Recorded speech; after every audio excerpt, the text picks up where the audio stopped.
tafaroboka anao tsy nalala mihitsy ny afarany fitiavanamboloko matamana ny afanany mbola voko teny maminy sy nitoko vitaka iny kofa ninonao aveo izy nisitaka fa nazavana tsisy fizileo ihany masesiny lasa niovatra mitoetra nefa sehoany amin'ny fetsiny vanekafangambany nahita ny asambarany de miandro vavalatsaka de zara ny ary farany fenao efa tsy lalana lazainy lanitsiro de ahitany fanakianana ny sady omenitsy le talola zay nitindreny vo ny fakalala ny saino tsy am'izany fanovainy fakalana zao lasa tsy tamana le nilaza fa tsy andao manao teny tsy voahevitra nandratra ny fonao de fenao mba ny talao fa tsy nesany saina ny adisona vita talo renindray ny tany saina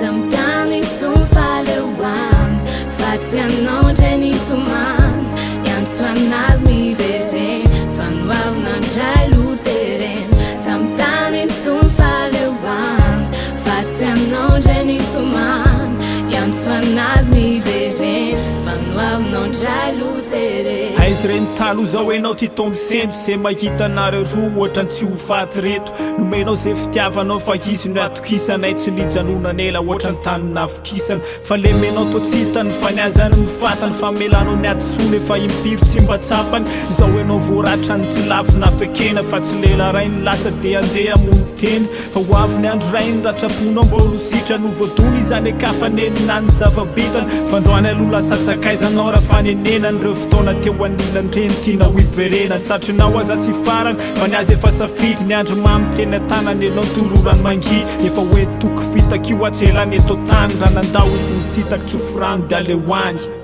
Zamtani tsumfalewan Fatsianao ndreny tomany Iantsoan'azy mivezen Fanwao nandray lotereny Zamtani tsumfalewan Fatsianao ndreny tomany Iantsoan'azy mivezen Fanwao nandray lotereny Adino fa efa nisezaniny Fanwao ndray mpanjely Azonao fezanadra hoe nanady Adino fa efa nisezaniny Fanwao ndray mpanjely Fizy azonao fezanadra hoe nanady